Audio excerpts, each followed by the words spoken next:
It's the last weekend before Thanksgiving. If you're watching this and you haven't started thawing your turkey, you might want to think about calling the holiday hotline. Hey, and if cooking isn't your thing, you can set your navigational beacon to Scotland, where you can have haggis instead of turkey. And if Scotland's too cold, then head down to Gay Paris, where you can eat like a king and waltz under the Eiffel Tower. Look, no matter how you spend your holiday, you and the family can play Jenga and decorate the tree for Christmas. Hey everybody, I'm John and you're watching The Real Man Rom-Com Review. Before we get started, you can see all my previous videos by subscribing to this channel. Don't forget to ring that bell so that you will be notified when new reviews are added. Here are my rankings of the top 6 movies for the week of November 16th through the 19th.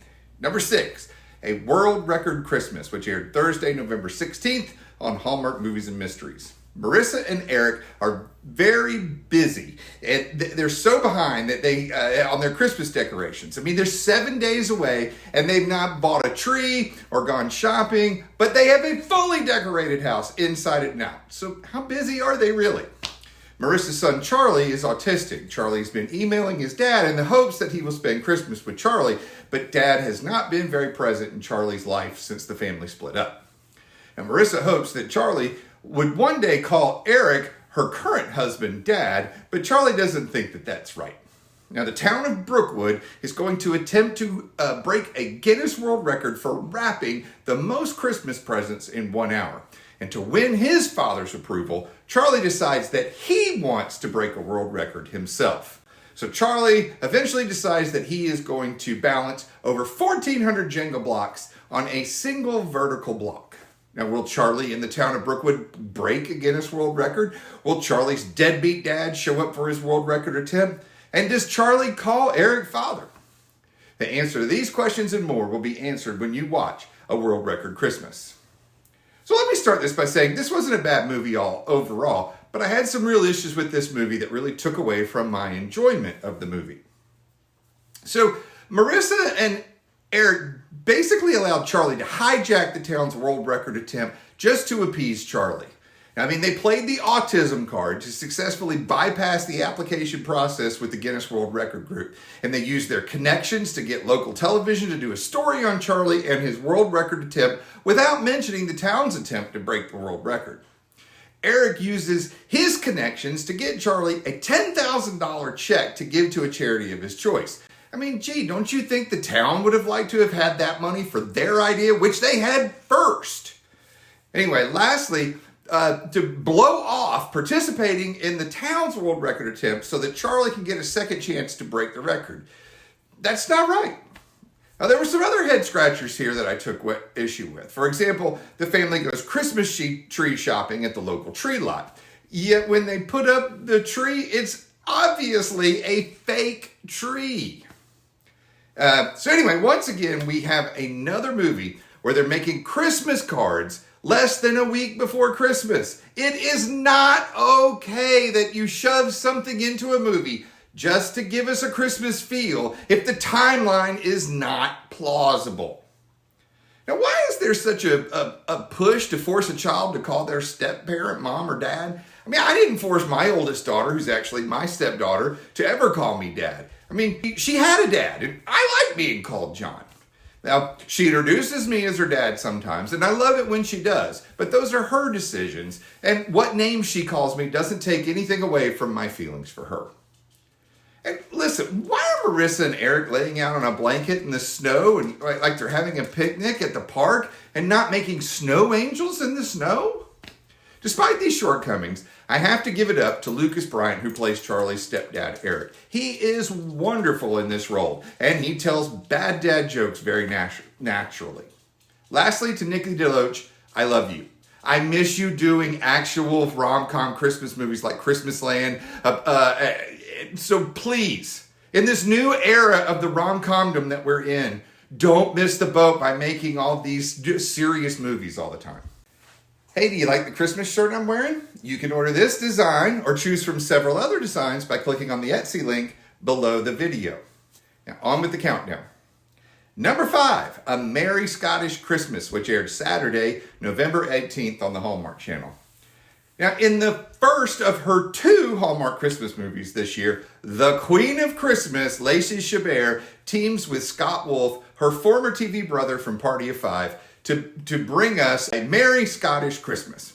Now, estranged siblings Lindsay and Brad are invited by their mother Jo to Glencrave Castle in Scotland for the holidays. Now, Mama Jo has been keeping a deep, dark secret from the kids for years. Jo used to live in this castle as a child. She was in line to become the next Duchess of Glencrave, but she gave it up to run off with to America with a boy in a band and live her life on her terms. Now, Jo's younger brother, Daniel, the most recent Duke of Glencrave, has recently passed, and he put in his will that he wanted to bring Jo and her family together for one more Christmas at the castle. So when Lindsay and Brad discover Mom's secret, the family must decide between their successful but different lives back in the U.S., or will they leave it all behind to become the next Duke and Duchess of Glencrave? Well, this is just another ho-hum average Christmas movie from Hallmark this year. But in all reality, this was a warm-up for the Lacey movie we are all looking forward to, Haul Out the Holly Lit Up, which airs this coming weekend. Now, by far, the scene stealer of this movie was Tom Doonan, who plays the local jack-of-all-trades Hamish. He is the Scottish version of Ramon from The Proposal. You know, Ramon was the town minister, the town stripper, and a waiter. Well, Harris plays the bagpipes, gives tours of the castle, and is quite the dancer as well. And we also get a cameo from Will Kemp, who has played the love interest of Lacey Chabert in the Christmas Waltz and Dancing Detective. Now, I will not give away what happens in the scene, but in this new era of Hallmark rom-condom, this cameo has been my favorite so far. Now, will Lindsay and or Brad become the next Duke or Duchess of Glencrave? Watch a Merry Scottish Christmas to find out. Oh yes, there is a love story in this rom-com. Lindsay, the doctor, meets injury-prone Mac, the property manager at Glencrave Castle. And it's a match made in a hospital. Mac and Lindsay do kiss at the end of the movie, which only gets about a 5 on my kiss-o-meter scale. Number 4, Santa Maybe, which aired Saturday, November 18th on Great American Family. Lila Ramsey is the new manager at the local theater company, and her life is busy, busy, busy. She has a problem letting her rather plentiful staff at this small local theater actually be responsible to do their designated jobs. As such, she works unnecessarily long hours just in case something happens. Now, ticket sales are a little off this year, so what does this mean to this small local theater? Well, they hire a new director of marketing. I mean, what does the new director of marketing suggest to boost ticket sales? Spend more money bringing in a new prima ballerina for the upcoming Nutcracker Suite. Now, Glenn, who's the new marketing director, went to the same high school as Lila. And Glenn tormented this poor girl so bad in high school that she still has the tire marks on her back to prove it. Now, Glenn arrives just in time for the annual Secret Santa event. And Zeke, who's Glenn's assistant, remember, this is a small local theater, draws Lila, and Glenn, who seems to have a real interest in Lila, forces Zeke to switch names. So will Glenn be able to melt Lila's ice-cold heart? Will the new prima ballerina be a diva or a dove? And will they sell enough tickets to pay for this small local theater staff salaries, or will Lila be standing in the soup kitchen line for Christmas? Watch Santa Maybe to find out. Now, this was another enjoyable Great American Family movie this year. And man, I am so happy that we're not getting another season of worthless movies from them. And if you don't believe that they had some real stinkers in 2022, there are 4 movies from 2022 on the GAF checklist app that do not have replay dates, including last year's CCB's movie from last year, A Christmas Present. And several others have early morning times for their next showing. Now listen, Lila is so psychologically messed up that when it comes to Glenn, that she cannot allow herself to even think that Glenn might have grown up since high school, and he's genuinely a good guy now. Now, I honestly have to say I was actually getting annoyed with Lila. Like, grow up already. Maybe if Glenn would have invited Lila over to his parents' house, she would have seen how much Glenn has changed when he saw how he looked after his parents. And with regard to Glenn's parents, well, listen, I think it was fine that Glenn's dad crochets and he's unable to talk after his stroke. But did we really need to have a scene where Mom drops her mouth guard down the kitchen sink? I mean, really? I mean, couldn't it have been her wedding ring, an earring, or maybe one of those collectible spoons that you used to see displayed on racks in the kitchen? Ugh, grody to the max, man. Ugh. Anyway, as for my kiss-o-meter score for this movie, I give it a 5. It kind of reminded me of Chris Brander kissing Jamie Palomino for the first time. Awkward. Well, we've hit the halfway point this week. Before I reveal my top 3 picks for this week, please remember to subscribe to this channel to see all my previous reviews and to ring that bell to get notified when new content drops. Now, can Jen Lilly remake the magic of the Christmas Waltz and beat the competition? Will the holiday hotline marinate to the top? Or will vacationing at a lighthouse show us the way to number 1? Can I find more dad jokes to tell? Yeah, let's find out. Number 3, A Paris Christmas Waltz, which aired Sunday, November 19th on Great American Family. The long-awaited sequel to 2020's Christmas Waltz has arrived. And in this installment, Jen Lilly, who Lisa and I lovingly refer to as Bambi, plays accountant Emma Harris. Cutbacks at the office are going to cost family man Steve his job at Christmas. Emma decides to fall on the sword for Steve and save his job by being let go in his place. Now that is what I call a true friend.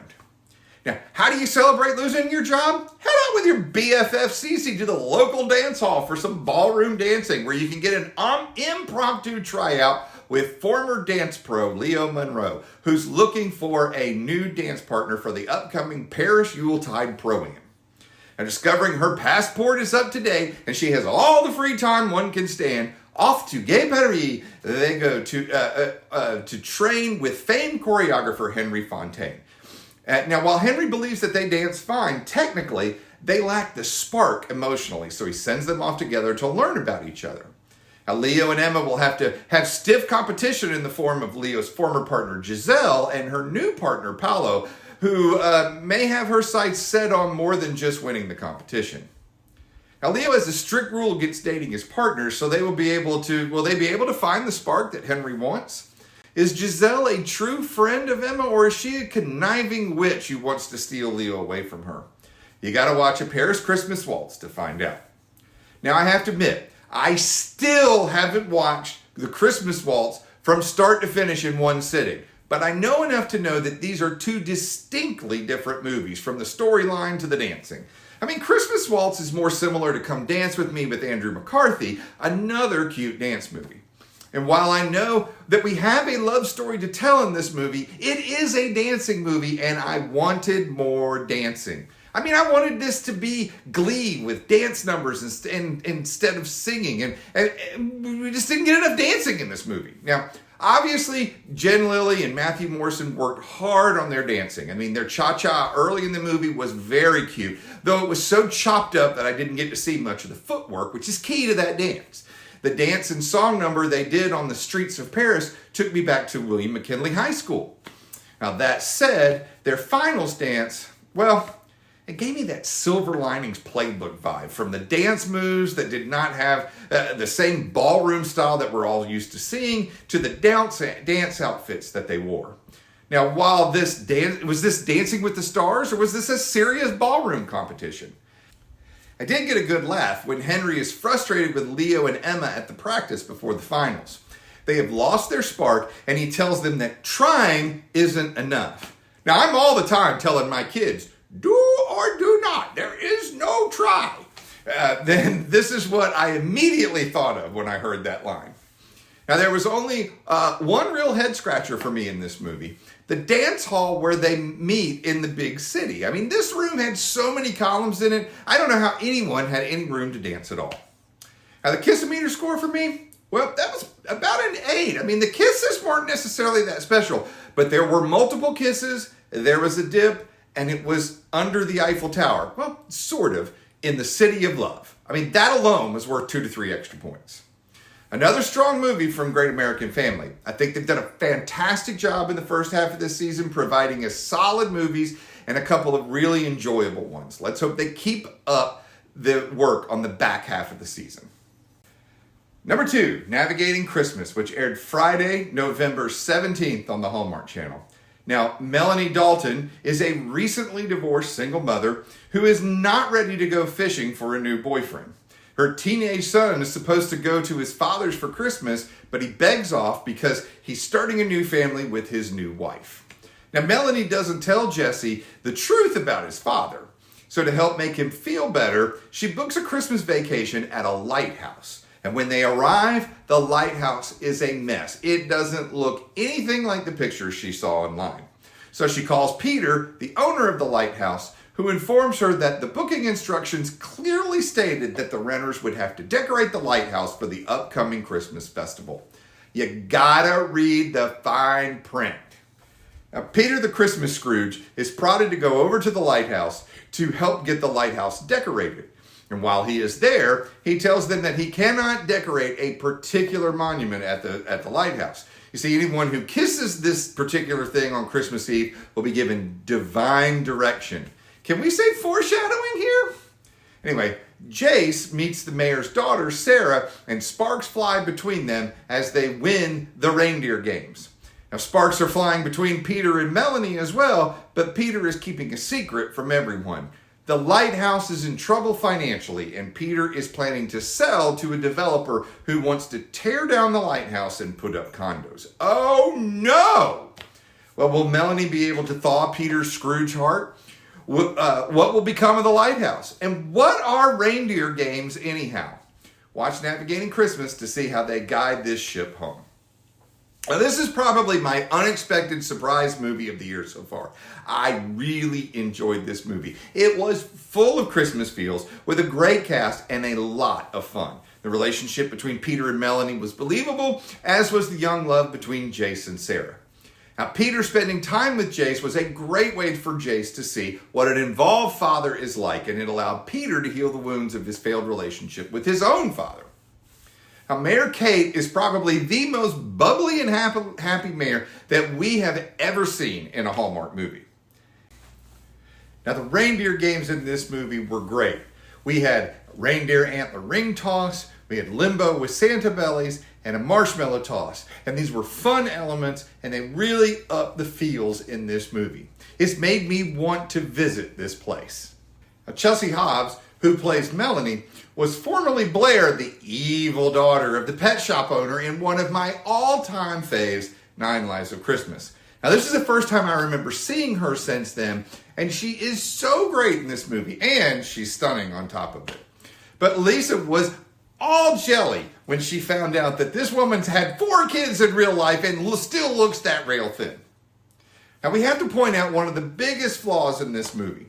And when Melanie arrives, she has one oversized suitcase with her. Her wardrobe in this movie is absolutely phenomenal, and there is no way that she could fit all this in one suitcase. I don't care how skinny she is. Now, I went through the movie and came up with a rundown of her outfits. 2 pairs of leather gloves, black and brown. 7 different winter coats. She had a gray-white winter coat, a solid gray ski coat, a navy trench coat, an off-white wool long winter coat, a pink trench coat, a tan trench coat, and a gray trench coat. Now, several pairs of shoes. She had black knee-high boots, white boots, brown knee boots, brown ankle boots, and black ankle boots, and a stunning pair of red high heels. And she has several pairs of jeans with tops, a black dress, and a stunning white backless blouse, a plaid flannel shirt, a flowing white dress, and a gray sweater dress that was almost but not quite as good as Jill Wagner's maroon dress in Christmas Cookies. My Kiss-O-Meter score for this movie, a solid 8. Number 1, The Holiday Hotline, which aired Sunday, November 19th on the Hallmark Channel. Abby Mitchell has been the sous chef at her boyfriend's restaurant for the last 7 years. That is until she quits after he took credit for all her great recipes. Now, having lost her love of cooking thanks to the nasty ex-boyfriend, Abby's mom and dad send her to Chicago to stay at Aunt Doreen's place, who has recently retired to Florida. Why? Who cares? She has to get there somehow or the movie doesn't work. Now, Abby breaks the doorknob off the front door to Aunt Doreen's just as architect Jack arrives. Now, Jack wigs out because the door handle is his precious. He will have to scour the city for a replacement. And Jack and his brother signed a contract to renovate the building over the next couple of years. Now, neighbor Margaret offers Abby to sub for her at the Holiday Hotline while she is on vacation. Now, the Holiday Hotline is a place where people can call with questions regarding thawing and cooking a holiday turkey. Did you know that Butterball actually does have a phone number, 1-800-BUTTERBALL, that you can call with questions regarding your holiday bird? Now, Abby's first day doesn't go well. Seems that we Americans don't think that them folks across the pond know anything about cooking them turkeys. So Abby decides to put on her American accent and become Peggy. Now, Jack has a 20-pound bird to cook tomorrow for Thanksgiving. He calls the holiday hotline. Hotline, hotline. He's calling on the hotline.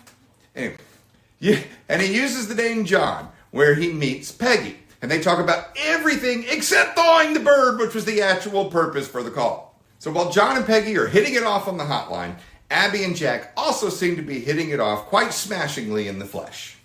Oh boy, we get another one of those two people fall in love with the person that they thought that they knew, only to find out that they've been lying about who they are. Well, they've been lying about their names. Well, in this case, their voices. But hey, it's still the same person, right? Anyway, this movie is lots of fun. I mean, we got several great scenes at the Holiday Hotline of some of the calls that they receive, which I'm sure are based on actual calls that they have received. Yes, you are supposed to take the plastic wrap off the bird before you put it in the oven. Yes, you do need to remove the organ bag and neck from the cavity of the bird before you cook it.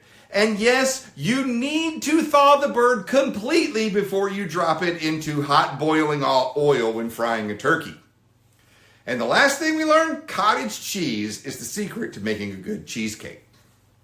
And we get a new twist this year that I really liked. Now, during the hotline calls between John and Peggy, instead of doing the standard split screen, Peggy was transported to John's place so that you can see the interaction of them as they talk. And it really added to the scenes. Now, there's a great homage to Forrest Gump in this movie where someone is rattling off all the different types of turkey dishes. You know, roasted turkey, fried turkey, Cajun turkey, tandoori turkey. Like Bubba was telling Forrest about all the different types of shrimp dishes. Now, this movie should land solidly in my top 10 this year, so be sure to give it a watch. There you have it, my rankings for this week's movies. Do you agree? I want to hear from you. Leave me your thoughts in the comments section below. The best way to show me that you like my content is to subscribe to this channel and ring that bell. Now, Lisa and I wish each of you a joyous and happy Thanksgiving this week. If you're traveling, be safe on the roads and have patience at the airports, train stations, and bus stations. I'm John. You've been watching The Real Man Rom-Com Review.